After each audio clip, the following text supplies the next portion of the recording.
아침에 시작을 알리는 글로벌 주식 라이브 월스트리트 모닝 브리핑 3월 23일 목요일 방송 시작하겠습니다. 여러분 안녕하세요. 여도은입니다. 네, 목요일인데 장 부사장님이 안 계시죠? 예, 장우석 부사장님이 요즘에 엊그제는 보니까 글로벌 라이브 미장원 출연 못 하실 정도로 좀 많이 컨디션이 안 좋으시고 어제는 다시 복귀는 하긴 하셨지만 또 이게 밤에 방송하고 새벽에 바로 나오시는 게 굉장히 힘들어 보여서요. 제가 하루 쉬시라. 예, 하루 동안에 휴가를 드렸고요. 이제 컨디션 회복되시면 다음 주에는 목요일에 여러분과 함께 하도록 하겠습니다. 자, 오늘 뉴욕 시장은 하락 마감을 했는데요. 하락의 배경이 됐었던 건 당연히 이제 FOMC 관련한 사실 성명서 내용, 금리 결정보다는 파월 의장의 발언에 시장은 고꾸라지는 모습을 보였습니다. 장중 내내 좀 눈치를 보다가 오후에 파월 의장의 여러 가지 발언들에 의해서 좀 출렁이면서 하락으로 확 돌아섰는데요. 잠시 후에 어떤 이야기들을 했는지 확인을 해보도록 하겠고요. 오늘 심층 인터뷰는 ISL 이지환 대표와 함께 또 시장 이야기를 나눠볼 예정입니다. 자, 오늘도 역시나 이제 다양한 자료들을 가지고 오셨는데 어떤 이야기를 해주실지 함께 들어보도록 하겠습니다.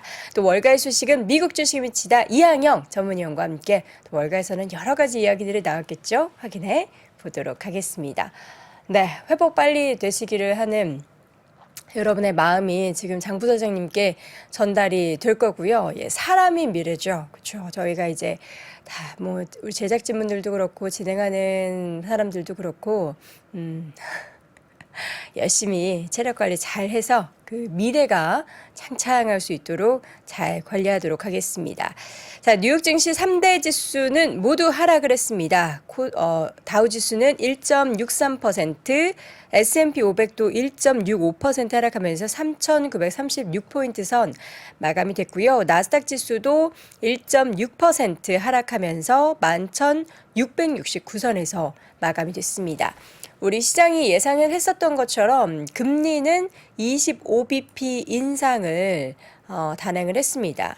그러나 파월 의장의 발언 속에서 연내 기준금리 인하, 그러니까 우리는 이제 이런 상황 속에서는 연말께 되면은 혹은 경기 상황이 혹은 또 은행 여파가 계속해서 좀 안 좋은 상황으로 시작이 되면은 인하 더 빨리 하는 것이 아닌가라는 기대감을 가졌지만 그 기대를 불씨를 아예 꺼버리게 하는 발언들을 했습니다. 3대 지수는 FOMC 회의 결과에 따라서 좀 계속해서 출렁이는 모습을 보였는데 좀 비둘기파적으로 해석이 됐던 성명서가 나왔던 오후 현지 시각으로 2시 정도까지만 해도 3대 지수는 일제히 좀 반등을 다시 하는 그런 모습을 보였습니다. 특히 이제 점도표를 통해서 긴축 강도를 줄이겠다라는 의지를 분명하게 피력을 했어요. 그 FOMC 의원 중 18명 중에 과반 이상인 10명이 올해 최종금리 수준을 5에서 5.25%로 예상을 한 건데요. 경제 전망을 통해서 내놓았던 최종금리는 5.1%였습니다. 지난해 12월 당시와 같은 수치였고요. 이번 달 이후에 한 차례만 더 금리를 올릴 것이다라는 뜻이죠. 이 시장에서는 6 보는 거 아니야? 라는 우려도 있었는데 이를 하회한 수준인 것으로 보이면서 최근 이제 은행 관련한 사태가 벌어지며 이러한 위험을 위기 가능성을 감안한 그런 결정으로 시장은 해석을 하고 있습니다. 이 가운데 그 올해 개인 소비 지출 PC 관련한 인플레이션 상승률 예상치도 석 달 전이었던 지난 12월 3.1%에서 올해 이번 달에는 3.3%로 올렸고요. 또 변동성이 큰 에너지, 식료품을 제외한 근원 물가 전망치 같은 경우에도 3.5%에서 3.6%로 조금 높여 잡았습니다. 자, 그러나 이제 2시 반에 이제 그분이 등장을 합니다. 파월 의장이 기자회견장으로 더벅더벅 들어와서 그 다음부터는 파월 의장의 발언에 따라서 롤러코스터, 그러니까 롤러코스터는 보통 이제 막 돌고 위로 올라가고 하는데 내려가는 롤러코스터를 탔습니다. 특히 SVB 붕괴에 대해서 이것은 예외적인 사례였다라고 하면 경영진에 심각한 경영 실패다라는 것을 원인으로 이야기를 했고요.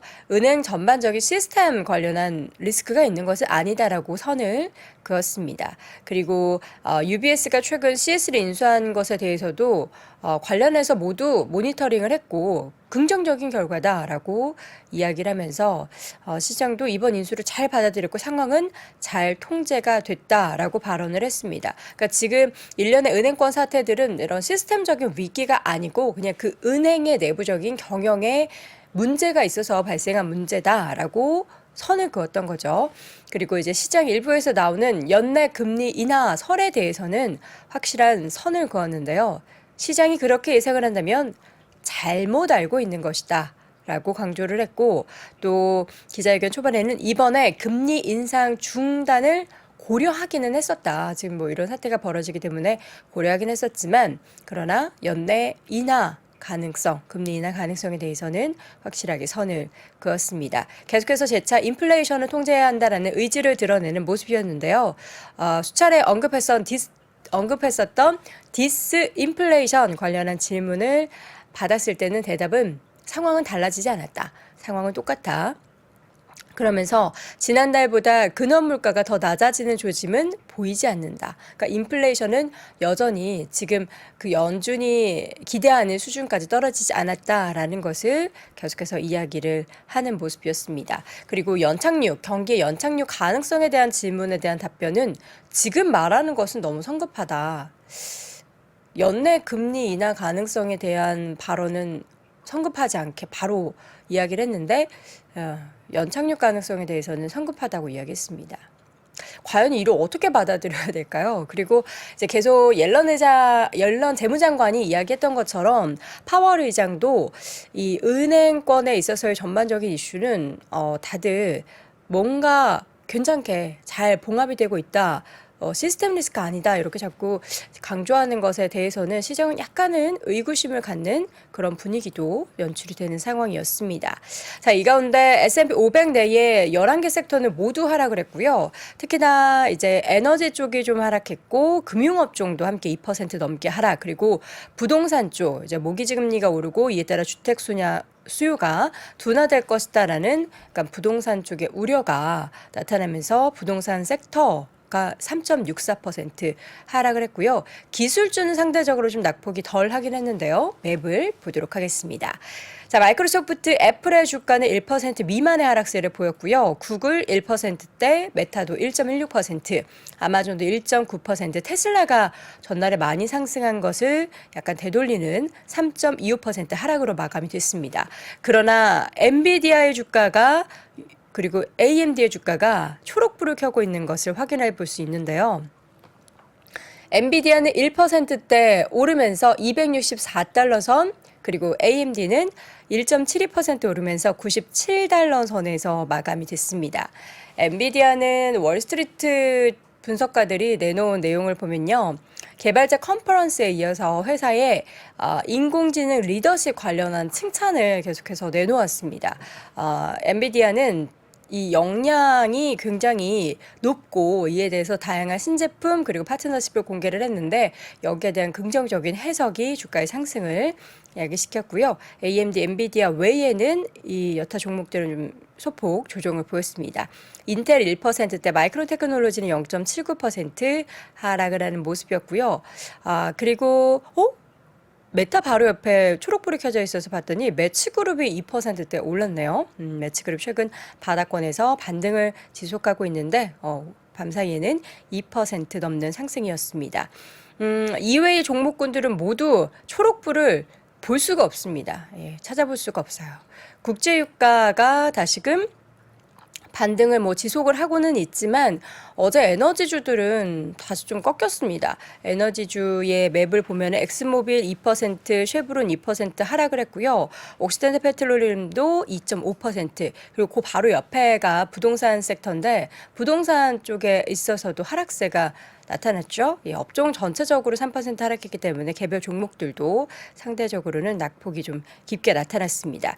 이 가운데 보잉의 주가가 4% 넘는 하락세를 보였는데요. 보잉 같은 경우에는 중앙 연료 탱크의 공급 업체 품질 문제가 발생을 하면서 K3 46 급유기 프로그램에 추가적인 요금을 부과할 계획이다. 그러니까 돈을 추가적으로 집행을 해야 한다라는 소식과 함께 4% 넘게 하락을 했고요. 은행주도 전반적으로 하락했다고 말씀드렸죠. JP모건, 아메리칸 익스프레스, JP모건, 뱅크 오브 아메리카, 그리고 웰스파고, 시티그룹 등의 종목들이 2에서 3%대 모두 하락으로 마감이 됐고요.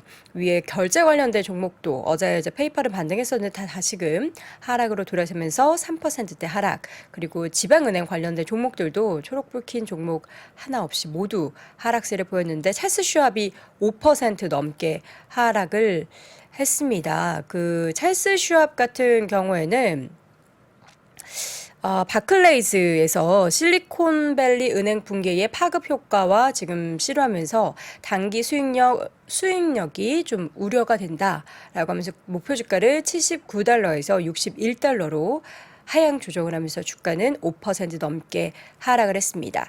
이 가운데 모건스탠리, 골드만삭스 비롯해서 버크셔 해서웨이의 주가도 1%대 하락을 하는 모습을 보였고요. 개별적인 종목 몇 가지 확인하자면 어제 확인했었던 우리 나이키의 주가가 장 마감 후에 하락을 했었죠. 지금 실적 같은 경우에는 월가 추정치를 상회를 했는데 주가는 하락했습니다. 재고 과잉 그리고 중국 쪽에서의 판매 부진이 나타나고 있는 상황 속에서 지금 신중한 접근을 취하고 있다. 소비자들은 경제에 대해서도 그렇고 이 소비에 대해서도 신중한 접근을 취하고 있다라는 분석과 함께 주가는 하락세. 그리고 게임스탑이 어제 장 마감 후에 상승폭이 굉장히 컸다라고 말씀드렸는데요. 2년 만에 처음으로 분기별 이익을 게시를 했는데 1년 전보다 재고 수준과 비용이 감소했다라고 밝힌 후에 주가는 30% 넘게 급등을 하는 모습이 보였습니다. 자, 이렇게 해서 전반적인 시장 분위기는 일부 종목을 제외하고는 전체적으로 하락세를 보였고요. 파월 의장의 발언들이 시장에 좀 하락에 압박을 가하는 모습이었습니다. 그렇다면 지금 시점에서 우리는 무엇을 바라보고 또 방향성을 가늠해 볼 수 있을까요? 잠시 후 심층 인터뷰 IS셋 이지원 대표와 함께 확인해 보시죠.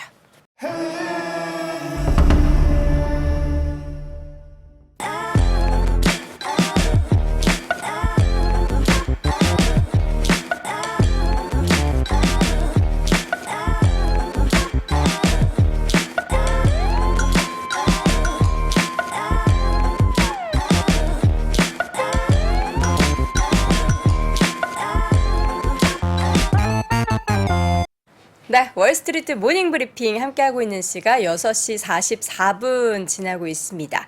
이번에는요, IS셋 이지원 대표와 함께 심층 인터뷰 나눠보도록 할게요. 어서 오세요. 안녕하세요. 네, 반갑습니다. 오늘도 걸으셨어요? 네, 오늘 밖에 약간 비가 살짝 부슬부슬 살짝 오던데요? 오더라고요. 예. 내부에서 그래서 보면 여기 여의도 주민분들이신가 봐요. 아침에 이 길을 실내도?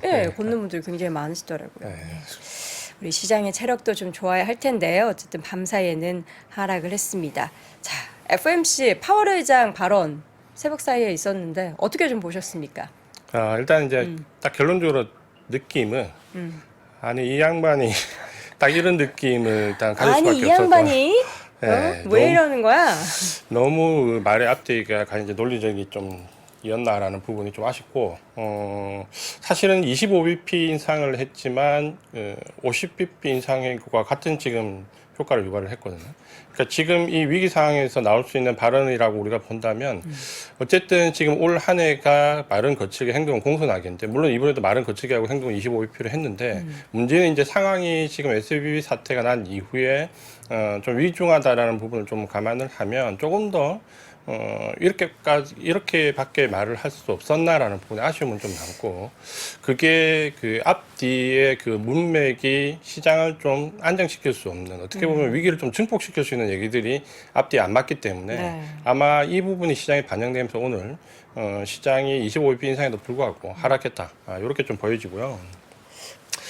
일단은 이제 우리가 그 원래 그 오늘 금리 인상을 예상을 했을 때 동결이냐 25bp냐 50bp냐를 놓고 봤을 때 사실 이제 각각의 의견이 조금 달랐습니다. 물론 이제 금리를 동결하면 이거는 단기적으로 주가는 급등할 수 있겠지만 기조 변화에 해당되기 때문에 이거는 오히려 이제 이번 은행 리스크와 관련돼서 위기가 확대될 수 있다라는 쪽으로 오히려 역으로 해석할 수 있다라는 부분이 있었고 네. 만약에 이제 50bp 인상이 된다라고 하면 뭐 이건 당연히 이제 단기적으로 주가는 급락하겠지만 ECB처럼 이번 사태가 생각보다 뭐 큰 위기가 아니다라는 위기를 좀 축소할 수 있는 오히려 이제 역의 관계도 있다라는 의견이 대두됐고 반면에 이제 우리가 대부분 다 예상을 하고 있었던 25bp 인상은 증시에는 제한적인 범위에 작용을 할 것이고 위기의 경계감에 대해서 계속해서 주시하는 어느 정도 눈치를 보는 장치로 들어갈 것이다 라는 부분을 우리가 예상을 했는데 사실 어제 이제 25bp 인상을 했지만 위기를 그렇게 축소시키지 못했거든요. 그거는 이제 파월의 발언이 생각했던 것만큼 증시에 우호적이지 않았다는 부분입니다. 먼저 이제 오늘 증시가 하락했던 이유는 당연히 알고 계신 것처럼 뭐 연내 금리 인하가 없다. 피벗에 대한 기대감을 낮췄다는 부분인데 이거는 물론 당연히 그 연내 금리 인하가 없을 걸로 우리가 예상을 했지만 문제는 이제 그 처음에 그 파월이 발언할 때 시장에 상승했을 때는 뭐 이번에 금리 동결도 예상을 했다. 좀 고려를 했다. 그러니까 스탑 앤 홀드에 대한 부분이 나왔었거든요.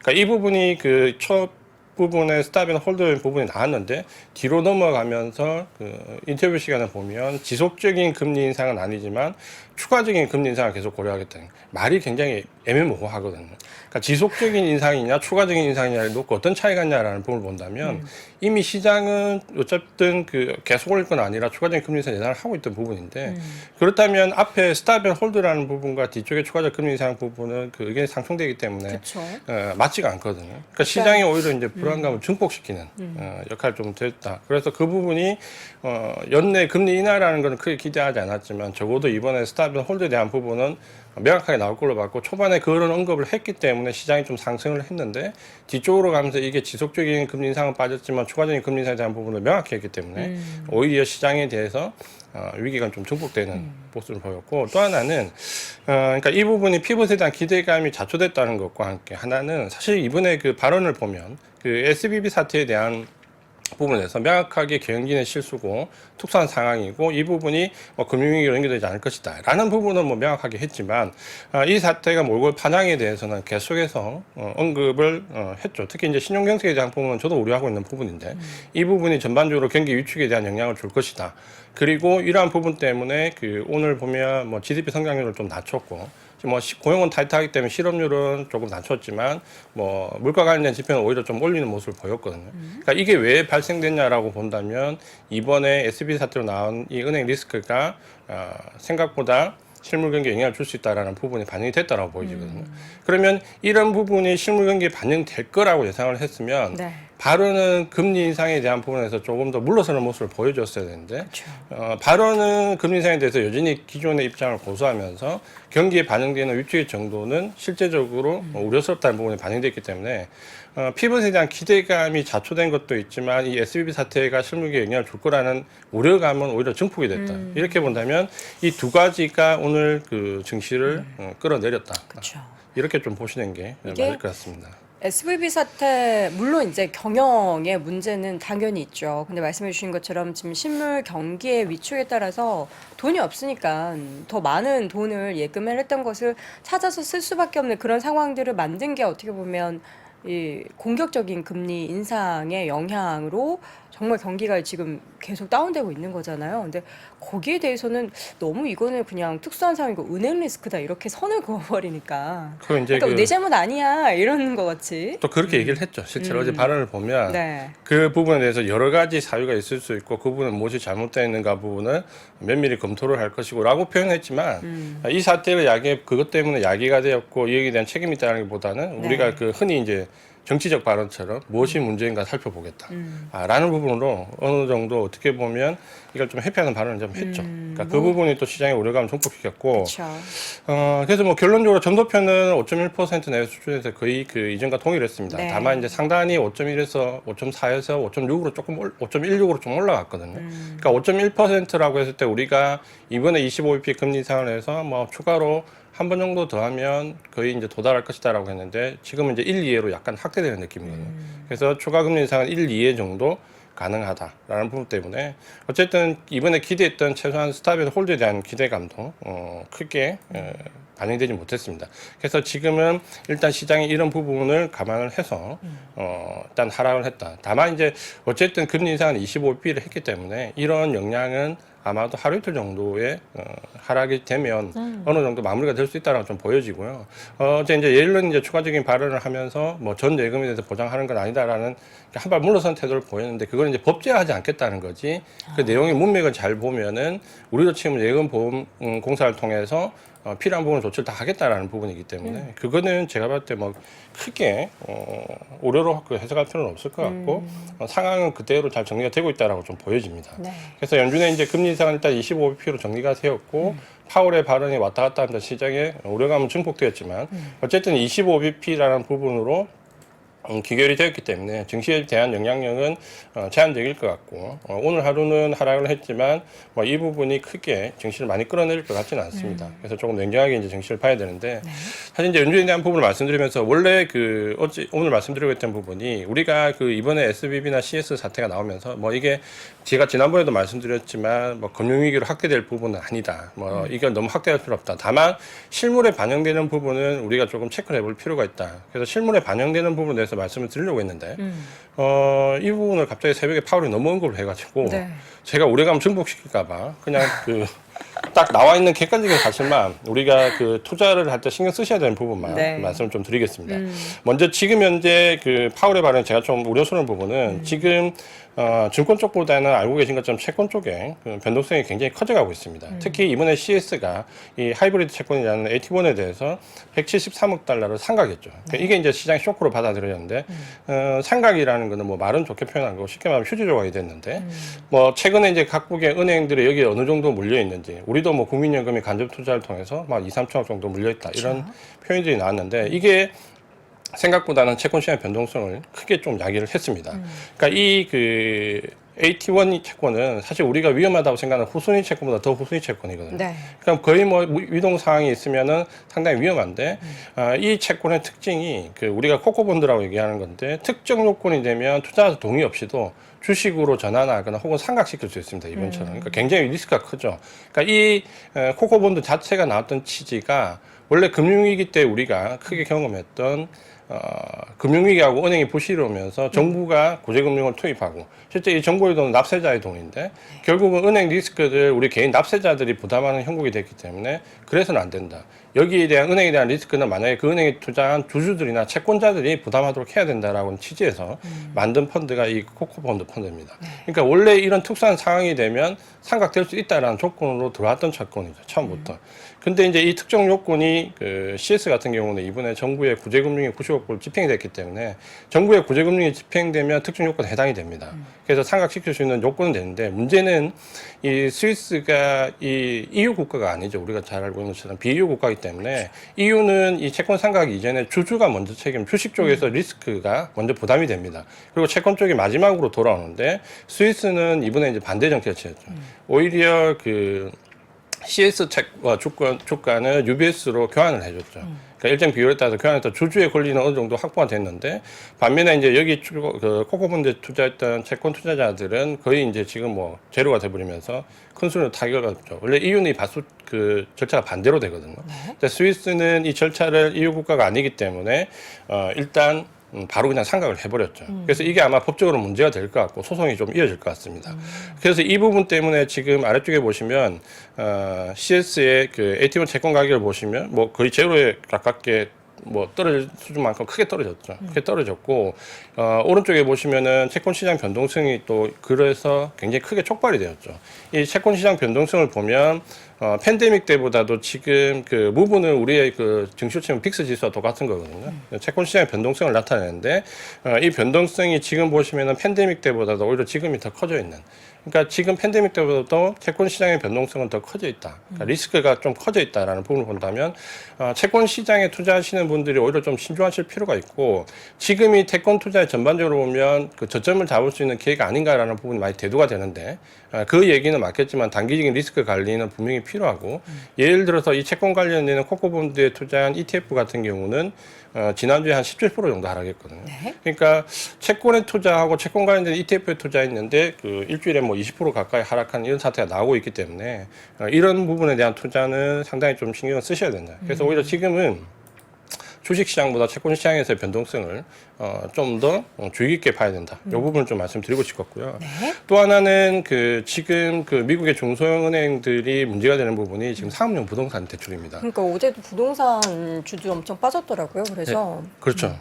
그래서 지금 부동산 대출이 좀 심각한데 사실 이제 금리 인상 시기부터 이때 상업용 부동산 가격은 사실 급락을 하고 있었거든요. 그러니까 급락을 하고 있는 상황에서 이번 사태가 일어나면서 이게 이제 위기감이 좀 더 증폭되는 거죠.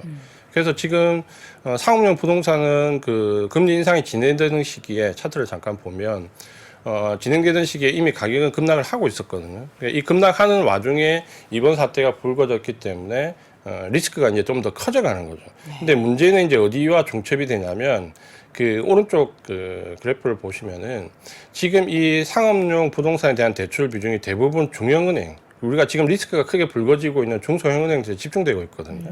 그래서 미국 은행 이자 수익 자산 중에서 상업용 부동산 대출에 대한 비중을 보면 중형은행이 거의 25%를 육박하면서 가장 크게 나와 있습니다. 그러니까 지금 현재 우리가 우려하고 있는 중소형 은행에서의 대출 리스크, 신용경색 부분이 아마도 가장 큰 위험이 대두될 건데 이 부분이 지금 상업용 부동산에 집중되고 있다. 그래서 요게 이제 좀 문제가 되고 있다.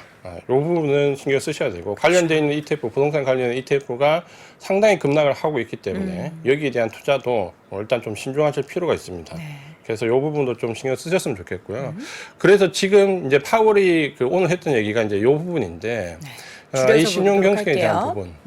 그에 대한 얘기를 좀 하려고 하는데 사실 이거를 제가 어제 미리 말씀을 좀 드렸고 근데 오늘 파월이 이 부분을 너무 강조를 해가지고 조금 그냥 너무 또 위기를 증폭시킬까봐 그냥 있는 부분을 말씀을 드리면 지금 문제가 되는 게 신용경색 정도는 조금 생각을 하셔야 됩니다. 그러니까 우리가 이걸 신용경색을 생각을 해야 한다. 예, 그러니까 이걸 파월이 오늘 한 두세 차례 언급을 했거든요. 파월도. 그러니까 저도 이거 사실은 좀 생각했던 부분에서 우리가 금융위기 정도까지는 가진 않겠지만 지금 현재 중소형 은행들이 신용이 경색되면 결국 중소기업에 대한 대출이 지금은 막히게 되죠. 훨씬 더 엄격해질 수밖에 없는 거거든요. 근데 대부분 우리가 중소기업들은 물론 대형은행에서 돈을 빌리면 좋겠지만 그게 어렵기 때문에 대부분 지방은행이나 중소은행에서 돈을 대출을 하잖아요. 그러니까 이 부분이 어려워지면 투자가 감소할 것이고 그러면 가계에 대한 위축, 소비 감소로 이어질 것이고 이 부분이 일단 실물 경기에 위축이 될 거라는 부분을 사실 오늘 파월도 언급을 한 부분입니다. 그러니까 이 부분은 저도 이제 인정을 하는 부분인데 그러니까 이게 경기 침체를 어느 정도 가속화시킬 수 있고 그래서 지금 보면 GDP 성장률을 좀 낮추거나 혹은 물가 관련된 지표를 조금 타이트한 걸 조금 완화하는 이런 모습을 좀 보였던 건데 그렇게 되면서 이 위기감이 그렇다면 위기가 그냥 아주 쉬운 건 아닌 것 같은데라는 시장의 우려감을 어떻게 보면 오늘 반영했다라고 봐야 되거든요. 그래서 이 부분을 우리가 신경을 좀 써야 되는데 여기 보시면은 사실 긴축 기조가 강화되면서 은행의 대출 문턱은 이미 많이 올라가 있었죠. 그쵸. 우리도 뭐 일반 소비자분들이 은행에 가서 신용대출이나 가격 부동산 담보대출에 보면 이전보다 상당히 엄격하거든요. 어려워졌죠? 예, 그래서 그 부분들이 지금 대출 기준이 강화되고 있다라는 부분이 소기업이나 대기업도 역시 마찬가지인데 문제는 중소기업의 신용대출 혹은 대출 관련돼 있는 부분들이 상당히 위축될 수밖에 없다는 부분이 지금은 우리가 조금 우려해야 될 부분입니다. 다만 이 부분을 금융위기 전반적으로 우리가 확대 해석할 필요가 없다는 것은 지금 은행의 상태를 우리가 냉정하게 본다면 일부 은행들이 단기적인 유동성 위기를 겪지만 은행이 사실 리스크가 아주 완전히 큰 상태는 아니거든요. 그래서 지금 현재 어쨌든 금리가 인상되던 시기에 은행들은 이자 마진이 상당히 좋았죠. 여기에 대해서 우리가 강력하게 세금을 더 부과해야 된다는 의견이 나올 정도로 은행들은 양호한 수익성을 가졌습니다. 그래서 이렇게 이자 마진을 보면 금리가 급격히 인상되는 기간에 자산 규모가 상당히 늘어났죠. 그래서 지금 이자 마진은 계속해서 개선이 되고 있고 특히 이제 오른쪽 그래프를 보시면은 지금 비유동 자산 대비해서 대손 총단금 비율을 보면 거의 역대 최고입니다. 그러니까 아주 타이트하게 관리가 되고 있다라는 거죠. 그래서 지금 보시면 빨간색 그래프가 대손 충당금이고요. 그 밑에 있는 이제 좀 까만색 그래프가 비유동 자산 대출 잔액입니다. 네. 근데 여기에 대비해서 대손 충당금 비율을 보면 지금 위에 있는 회색 그래프거든요. 이게 지금 역사적으로 최고 고점에 올라가죠. 그러니까 충분히 뭐 리스크를 커버할 우리가 쉽게 말씀드리면 돈은 있다. 그러니까 준비가 되어 있다는 건데, 근데 이번에 발생했던 사건에 대해서 좀 뭐냐면 미국에서 나온 얘기가 이게 다 트럼프 때문이다라는 그 정책 리스크에 대한 부분을 이걸 정치적으로 해석을 하죠.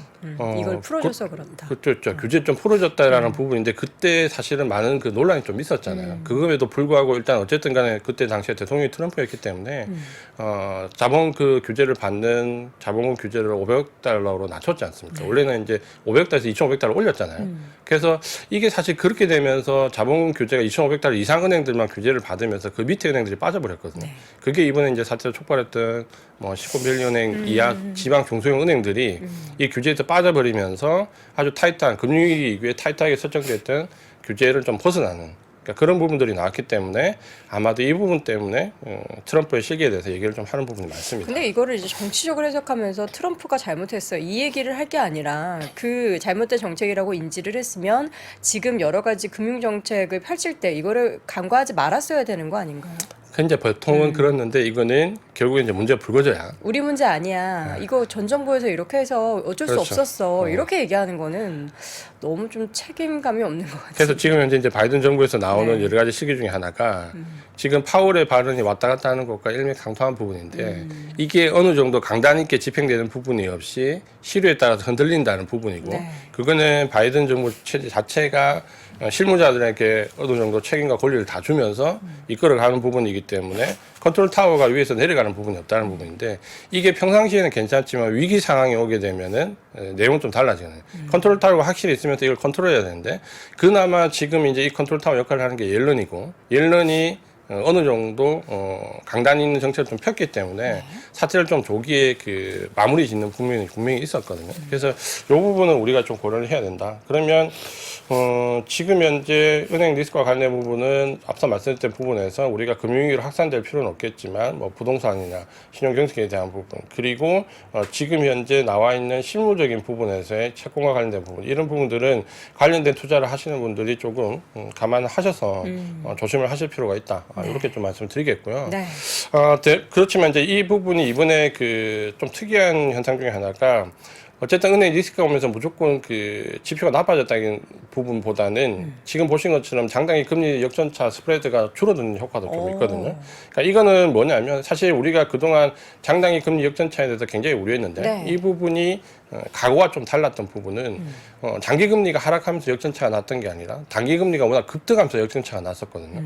그러다 보니까 지금처럼 리스크가 불거졌을 때 단기 금리가 급락하게 되면 오히려 역전차 스프레드가 줄어드는 효과가 나왔는데 지금 보면 10년물과 2년물, 10년물과 상비물 비교해도 지금 보시면은 파란색 선이 이제 반등하는 모습이 좀 나오고 10년 상비물도 바닥을 찍고 반등하는 모습이 좀 나오거든요. 그러니까 이런 부분들은 이번 사태가 왜곡됐던 금리 관련된 부분에서 어느 정도 지표를 좀 개선시키는 효과는 분명히 있었습니다. 그러니까 이게 어떻게 작용할지는 당장에 눈에 띄지는 않겠지만 차후에 시간이 좀 흘렀을 때 이번 SVB 사태가 실제로 금융시장과 주식시장에 어떤 파장을 일으켰는지에 좀 영향이 좀 달라질 것 같습니다. 그래서 이 부분은 우리가 좀 신중하게 생각해 볼 필요가 있습니다. 한마디로 정리를 해보자면 지금 이제 은행 쪽의 사태가 불거지고 있는 상황 속에서 정부에서는 계속 진화에 나서고는 있지만 우리가 이거를 그들이 괜찮아 한다고 그 괜찮아라는 말을 그대로 믿을 수는 없는 상황이고 정말 이제 금융위기급까지는 안 되기를 바라지만 신용경색에 따른 경기의 좀 불안감은 분명히 발생할 수밖에 없는 상황이다. 네, 그렇게 보시고 오늘 이제 이 부분 말씀드렸던 이유는 관련된 투자를 하시는 분들, 특히 채권 관련된 투자를 최근에 굉장히 많이 하시잖아요. 네. 작년, 재작년 주식시장이 어려워지면서 안전자산이라 생각하고 채권 쪽에 투자했던 혹은 채권 ETF에 투자했던 분들이 최근에 손실률이 굉장히 커져가고 있거든요. 그러니까 이런 부분들을 관련된 투자를 하시면 혹은 대안투자로 삼으셨던 부동산 관련된 투자 ETF에 하시는 분들, 그러니까 채권과 부동산 관련된 ETF에 투자하시는 분들이 조금 주의할 필요가 있다는 점에서 조금 말씀을 드렸고 우리가 금융위기급으로 확산 해석할 필요는 없지만 분명히 분명히 우리가 투자하는 데 있어서 주의해야 될 부분들은 체크를 하시는 게 좋다라는 네. 부분을 이해를 좀 하시면 좋을 것 같고요. 네. 그다음에 이제 원래 그 오늘 파월의 발언이 어떻게 나오냐에 따라서 좀 말씀드리고 싶었던 부분이 그 전 연준 부의장 블라인드가 최근에 했던 인터뷰 내용을 좀 말씀드리고 싶은데요. 그러니까 이 블라인드는 우리가 알고 있는 대표적인 비둘기파고 연준 부의장이었죠. 지금은 이제 대학교 교수로 있는데 이분이 이제 최근에 그 어떤 그 파월의 정책에 대해서 우리가 지지를 해줘야 되지만 그 매파들과 동일시하게 그 합의된 결과를 도출하는 것은 위험하다. 그러니까 뭐냐면 지금부터는 이게 과연 옳은지 그른지에 대해서 치열하게 토론하고 비둘기파와 매파가 의견을 교환해야 된다. 그러니까 무조건 지금 상황에서 따라가서는 어려운 상황이 도래될 수 있다라는 부분이고, 하나는 그 저도 지금 오늘 파월 발언에서 가장 아쉬웠던 부분 중에 하나가 이 부분인데, 인플레이션이 하락 추세에 있다는 걸 좀 명확하게 표시할 필요가 있습니다. 그러니까 지금 현재 인플레이션 수준이 상당히 높은 것은 맞지만 작년 연말에 비해서 명확히 떨어지고 있다는 부분을 명시를 해줘야 차후에 그 금리 인상이 바로 스탑 앤 홀드로 가지 않더라도 시장이 좀 안정감을 찾을 수 있고, 지금 현재 추세가 어느 쪽으로 가고 있냐를 얘기할 수 있는데, 오늘도 파월의 발언은 SVB 사태에 대해서 위기에 대한 인식, 스탑 앤 홀드에 대한 가능성을 언급을 했지만, 결국 뒤쪽에 나오는 인터뷰 내용을 보면 지금은 아주 엄중한 상황이, 금리 인하는 없고 2%까지는 가야 되고 지금 현재 추가적인 금리 인상은 필요하고, 이런 부분인데, 이런 부분은 지금 인플레이션 상태가 높긴 하지만 하락 추세가 명확하게 진행되고 있다는 표현은 시장이 주지 않는, 그러니까 시장의 불확실성을 키우는 요소다라는 부분을 좀 해야 될 것 같고, 또 하나는 그 블라인드가 했던 말 중에서 가장 인상적인 부분이 그렇다면 이 파월 발언이 나오기 이전인데 금리 인하가 올해 가능하겠냐라고 봤을 때 블라인더는 금리 인하가 될 가능성은 거의 없다. 저도 이 부분에는 미리 생각하고 있던 부분이거든요. 그러니까 심각한 경기 침체로 가지 않으면 금리 인하가 나올 가능성은 없다. 근데 그렇다면 올해 심각한 경기 침체로 갈 가능성이 있겠느냐라고 본다면 이 블라인드는 나는 차라리 그 반대편에 베팅을 하겠다. 그러니까 심각한 경기 침체에 대한 우려감보다는 오히려 얕은 침체에 의해 오히려 금융상품에 대한 다른 베팅을 하겠다는 부분을 강조를 했거든요. 그러니까 저도 이 부분에 가장 포인트를 좀 주고 싶습니다. 그래서 지금 현재 파월의 발언이 시장에 따라서 우왕좌왕하는 발언이 나왔지만 이 부분이 결국에는 큰 흐름을 거스르진 않을 것이고, 지금 현재 그 이번 달에 CPI나 PPI가 생각만큼 떨어졌고 생각보다 더 떨어졌는데 고용지표는 그보다는 좀 덜 어려워지는 모습을 보이면서 어떻게 보면은 지금 현재 이 인플레이션에 대한 우려감은 오히려 경기가 생각했던 것보다 나빠지지 않다는 쪽으로 또 기울어질 수 있습니다. 그래서 지금 일단은 오늘 FOMC 금리 인상 이후에 시장은 이제 지표와 실물 경기에 집중할 건데 거기에 조금 더 충실하게 투자하는 전략을 세우는 게 좋지 않겠냐, 이렇게 보고 있습니다. 알겠습니다. 한숨이 좀 많이 쉬어질 수밖에 없는 상황입니다. 과연 우리가 이렇게 부정적으로 예상한 대로 흘러가지 않기를 바랄 뿐이고, 계속해서 이제 정책 당국에서 뭔가 이제 제대로 좀 면밀하게 검토를 하고 나서 발언을 좀 했으면 좋겠다라는 생각도 더불어 듭니다. 자, 오늘 아니요. 그래서 네네. 그 오늘 파월 발언은 네, 사실 뭐 제가 그렇게 화를 자주 내는 편이 아닌데, 화나셨어요. 네, 조금 이게 무슨 소리지라는 그 그러니까요. 앞뒤의 문맥상 이게 지금 진짜 오늘은 아니 이 양반이 이런 생각이 좀 들더라고요. 그러니까 그걸 좀 감안하시고 좀 냉정하게 투자를 하셨으면 좋겠습니다. 알겠습니다. 자, 이렇게 해서 오늘 심층 인터뷰는 IS셋 이지환 대표 함께했습니다. 대표님 오늘도 고맙습니다. 고맙습니다.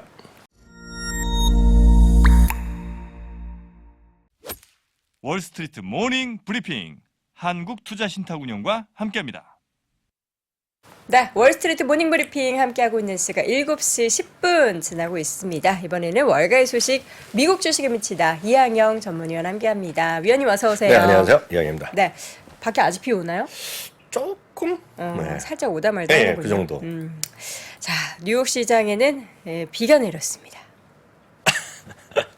우리 이전 대표님 화나셨는데 우리 위원님은 그냥 이렇게 중도를 딱 지키고 계신 거죠? 저는 오늘 그 옐런 의장의 그 내용을 안 봤어요. 파월 의장의 내용. 네, 파월 의장 얘기를 안 봤는데 저는 예상했던 그 정도 수준이고요. 저는 그렇게 그 사람의 심정까지 이해하는 거는 별로 없습니다. 평가를 잘 안 하고, 여하튼 중요한 거는 그때까지는 주가가 큰 움직임이 없었다는 겁니다. 제가 봤을 때는 네. 오히려 금리 인상 0.25% 올려할 때 오히려 주가 좀 플러스 났었거든요. 근데 오히려 저는 주가 떨어진 건 다른 건 아니라고 보고 있고요. 어저께 새벽에 주가가 많이 올랐잖아요. 오늘 떨어지면서 저는 그 주가가 48전으로 돌아갔다라고 보고 있습니다. 개인적으로 보기에. 그건 뭐냐면 결국은 제네 옐런 재무장관의 한마디에 미국 증시가 좀 꺾였다고 보고 있거든요. 그게 오히려 더 때문이다. 예, 저는 앞선 시간에서는 우리 이지한 대표께서 자세히 설명해 주었기 때문에 네. 그건 이제 별로 얘기할 게 없겠고요. 오늘은 그거는 딱 이거 아닙니까? 오늘 결론은 기준금리를 올렸다라는 거잖아요. 오늘 그게 다잖아요. 4.75에서 5%로 올렸다는 것이 되겠고요. 딱 요겁니다. 영어로 다 써놨는데 그냥 갖고 왔는데 바빠서 갖고 왔는데 옐런 장관이 어저께 주가가 오늘 상황이 아니라 어제 새벽 한국 시간 어제 새벽 상황에 주가 올라간 것은 미국의 모든 은행에 예금을 보여줬다 그런 거 아닙니까? 결국 그래서 다 살아나고 은행주도 막 올라가고 다 올라갔던 거 아니에요? 근데 그거 나오자마자 어떤 게 나왔냐면 뭐 크로무한 교수 같은 소위 그런 경제학자들, 통화학자들, 통화를 공부하는 이런 분들 그리고 일부 보수적인 쪽에서는 이거 완전히 지금 도덕적 해이라는 얘기를 많이 했거든요. 그 비판적인 시각이 많았습니다. 특히 공화당 이런 쪽에서도요. 민주당에 일부 비판하는 사람이 있고요. 그러다 보니 지금 이번 의원은 우리를 보면 상원 청문회 나간 겁니다. 거기서 물어봤는데 거기에 대해서 너 지금 이렇게 하는 거 잘못된 거 아니야 그랬더니 그 좀 진위가 잘못됐다는 식으로 얘기한 거예요. 그래서 이거 전부 다 그 의회 승인도 없고 그런 합법적인 근거도 없이 이걸 전부 다 우리가 메꿔주는 거 쉽게 얘기해서 돈을 갚아주고 이런 것들은 우리가 생각하고 있지 않다라고 얘기했거든요. 그다음부터 주가는 훌렁 떨어졌다라고 보고 있거든요. 그러니까 쉽게 보면 딱 요거거든요. 요 부분이 아닙니다. 여기 보면 디스지나 여기 나오는 거 있잖아요. 요 부분이요. 요 부분이 지금 우리가 지금 하는 게 아니다. 우리가 지금 생각하는 그게 아니다는 거죠. 그래서 그 어저께 얘기를 뒤집었어요. 지금요.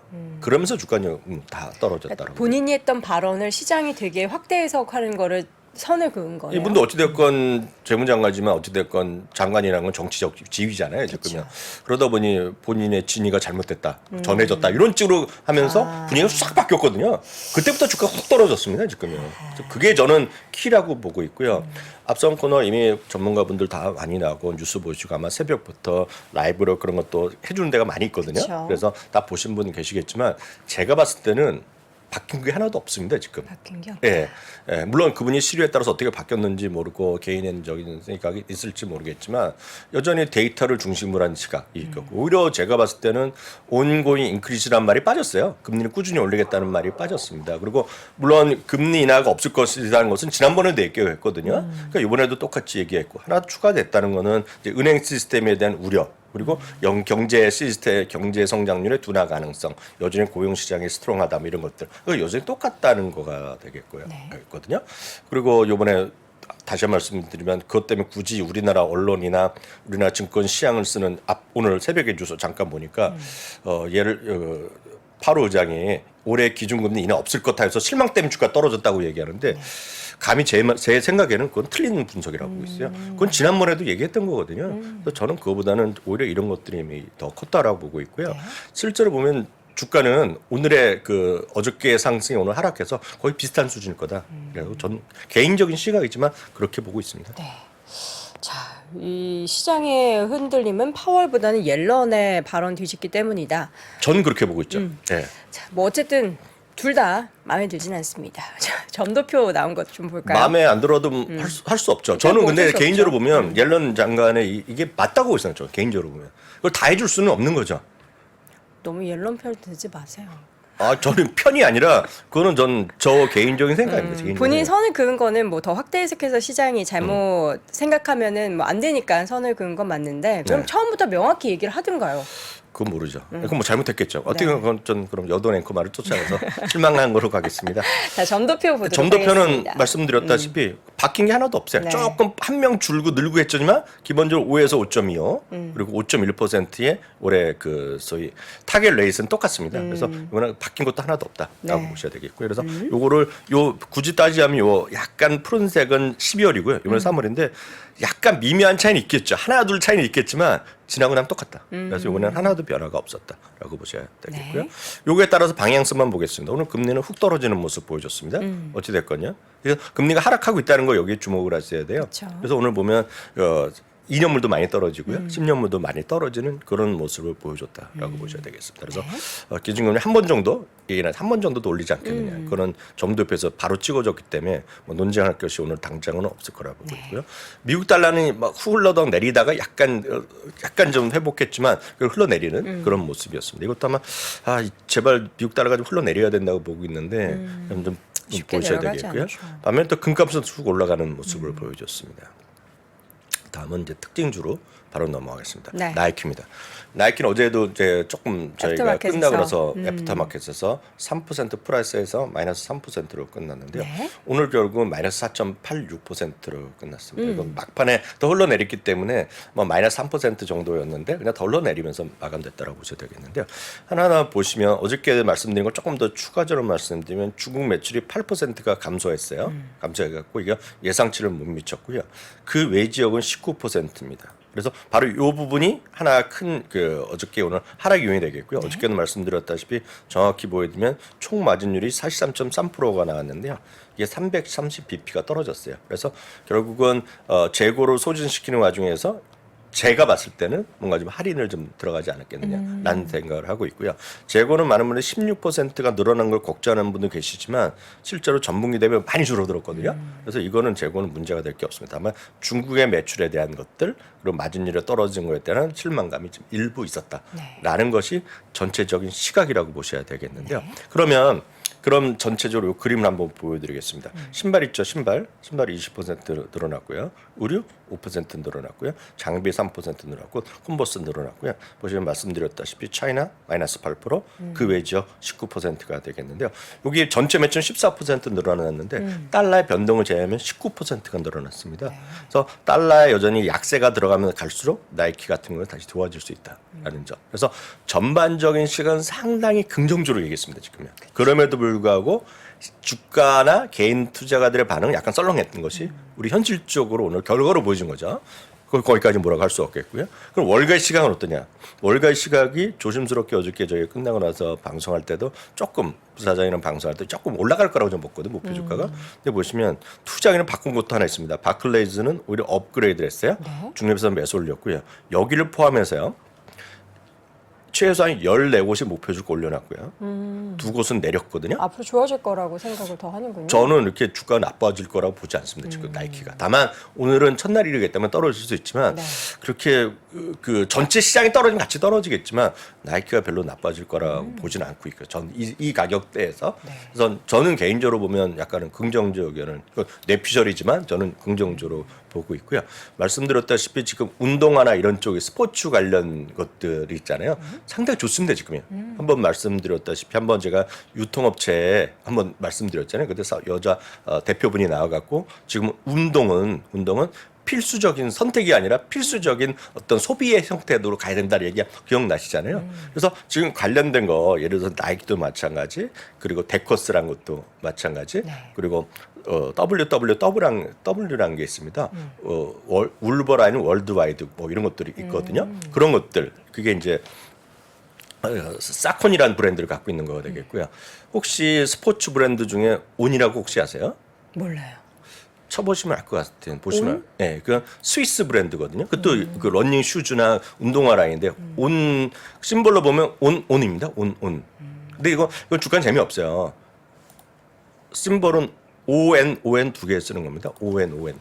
근데 그 온 브랜드라는 게 있어요. 그거는 이제 스위스 브랜드거든요. 스위스 운동화 브랜드인데요.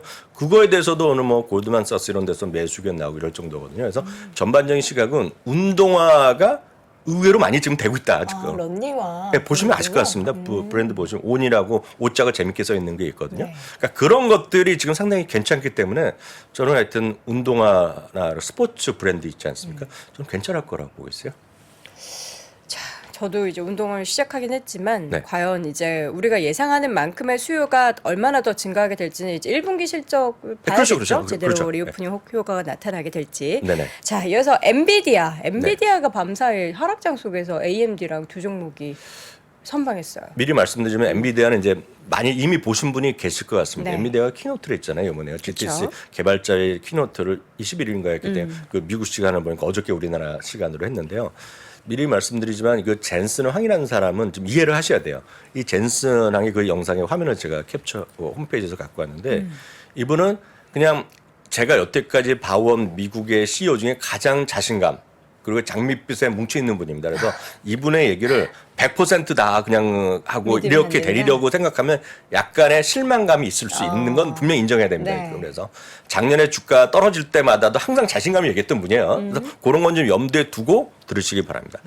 슈퍼컴, 뭐 플랫폼, 클라우드 등 풀스택 이란 걸 공개했고요. 생성 인공지능을 위한 모든 인프라를 지원한다. 이런 거 다시 한번 확인했고요. DGX라는 거를 이제 발표했거든요. 이게 공개인데 예전에도 얘기했던 건데요. AI 전용 슈퍼컴퓨터인 DGX를 지금 전 세계 내놓으라는 대기업 이런 거 특히 소프트웨어 기업들 다 쓰고 있다는 겁니다. 자기네가 다 파트너십을 하고 있고 자기네랑 같이 안 하면 이제 사업이 안 된다. 네. 그런 얘기를 하는 거죠. 당연히 마이크로소프트, 구글, 아마존 다 얘기하고 있고요. 자기네가 하고 있는 하는 기업 중에 포춘 100대 기업 중 절반 이상이 이미 자기의 파트너다. 얘기를 했고요. 아마존 웹 서비스 AWS도 자기네 고객이라고 얘기했는데요. 딱 핵심적인 것은 키노트의 1시간 17분 중에 거의 대부분을 AI로 얘기했어요. 작년에는 그만큼은 뭐로 했냐면 메타버스로 얘기했거든요. 근데 올해는 메타버스 AI 20분밖에 안 관련해서? 했습니다. 그래서 AI에 집중했다라고 보셔야 되겠고요. 저는 수많은 내용 중에서 저는 딱 한마디를 진짜 감명 깊게 들었습니다. 근데 우리나라 뉴스도 안 나는데 제가 들은 거를 막 말씀드리면 이건 뭐 이해되실 것 같아요. 지금 띄어쓰기가 잘 안 됐는데 과거 소프트웨어의 그런 회사를 창업하기 위해서는 엄청난 돈이 필요하고 엄청난 시간이 필요하고 소프트웨어 기술자들이 엄청난 고학력의 소프트웨어 구글이나 이런 데서 평균 급여가 35만 불 이런 거가 소프트웨어 하는 분들이잖아요. 쉽게 해서 미국에서 컴퓨터 사이언스 전공한 친구들이 네. 월급도 제일 받잖아요. 그렇죠. 돈도 많이 들고. 근데 이 앞으로는 딱 두 개만 있으면 된다는 겁니다. 당신, 여러분들의 아이디어랑 AI만 있으면 되는 세상이 맞다. AI가 다 해주니까요. 그렇죠. 그게 어저께 그 한 얘기인데 저는 거기서 만화 보면 쿵쾅 이런 표현이 있잖아요. 헉 이런 거. 딱 그걸 딱 느꼈습니다. 헐. 예, 예. 딱 이게 어저께 키노트 1시간 17분을 한마디로 요약하면 UNAI입니다. 물론 아직은 뭐 바드 공개된 것도 그렇고 챗GPT도 그렇고 완벽하게 100% 뭐 코딩해달라고 할 때 퀄리티가 좋지는 않다고 해요. 근데 이제 향후에는 이게 계속 개발되면은 네. 좋아질 수밖에 없으니까. 저는 바드도 마찬가지고 뭐 저는 이 부분에서 그렇게 아이디어가 있는 사람은 아니잖아요. 제가 뭐 전문가도 아니고 그쪽에서. 네. 근데 딱 말씀드리겠습니다. 카페나 에서 뭐 질문들 많이 쓰시잖아요. 그러면 뭐 답변을 해드리잖아요. 네. 제가 뭐라고 써봤자 의미가 없어요. 챗 GPT한테 물어보면 완벽해주고 딱 올려드리거든요. 다들 고맙다 그러십니다 지금. 근데 그런 거죠. 뭐 예를 들어서 우리나라 대통령 이름이 뭐다, 뭐 어떤 계산법 하나 물어보는 게 의미가 있는 게 아니라 전반적인 생활의 편의뿐만 아니라 잘 정리해준다 그런 의미. 물론 이거를 정말 이분의 말이 지금 당장 현실화되는 건 아니지만 이분의 말의 인사이트는 당신과 AI만 있으면 사업을 여러 번 하실 수 있다니까. 여도 앵커도 이런 소프트웨어 회사 창업할 수 있다는 거죠. 쉽게 나중에 얘기하면. 이제 완벽해지면 저도 한번 도전해 보겠습니다. 그래서 그런지 말이죠. 이게 실적 발표 날도 아닌데 이게 좀 의외입니다. BNP 파리바에서는 매도에서 매수를 올렸고요. 매도에서 매수로. 매도에서 올리나요? 중립 올렸습니다. 죄송합니다. 중립? 중립 올렸고요. 비롯해서 최소 7곳이 목표 주가를 상회했습니다. 기대감을 가지고 있는 키노트에서 거고요. 이렇게 키노트 갖고 이렇게 투자견이 목표 주가 올리기가 쉽지 않거든요. 네. 그리고 플러스 AMD도 더불어 올랐다라고 이해하시면 깔끔할 것 같습니다. 엔비디아에 대해서 사실 지금까지 주가가 뭐 저점 대비해서 더블로 오르긴 했지만 네. 젠슨 황의 그 장밋빛을 따라간다면 뭐 기대를 크게 열 수도 있겠네요. 저는 거기까지 얘기하죠. 왜냐하면 장우석 부사장이 장비대하로 많이 날렸잖아요. 날려. 그래서 장비대하가 엄청 왔다가 떨어지니까 욕을 바가지로 먹었었는데 제가 그렇죠. 요즘 장비대하 그런 거 얘기하면 제가 하지 말라고 그럽니다. 얘기 그만하시라고. 너무 가만히 이렇게. 있어도 되니까 가만히 계시라고 하는데 제 생각엔 저 이제 중립적 입장에서 보면 주가는 영원히 계속 스트레이트 가는 건 절대 그쵸. 없습니다. 그리고 이 회사 주가는 지금은 적정 주가보다 위에 있는 빅테크가 몇 개 없는데 적정 주가보다 위에가 있다는 것도 염두에 두시면서 천천히 보시면 되겠다 이렇게 말씀드립니다. 여하튼 기업은 좋은 거다. 다들 쓰고 있다니까 어떡합니까? 믿어줘야죠. 네. 알겠습니다. 과연 이제 엔비디아가 그리는 미래가 우리가 현실로 언제 다가오게 될지 저도 기대를 해보도록 하겠습니다. 지금까지 월가의 소식 미국 주식에 미치다 이항영 전문위원 함께했습니다. 위원님 고맙습니다. 네, 감사합니다.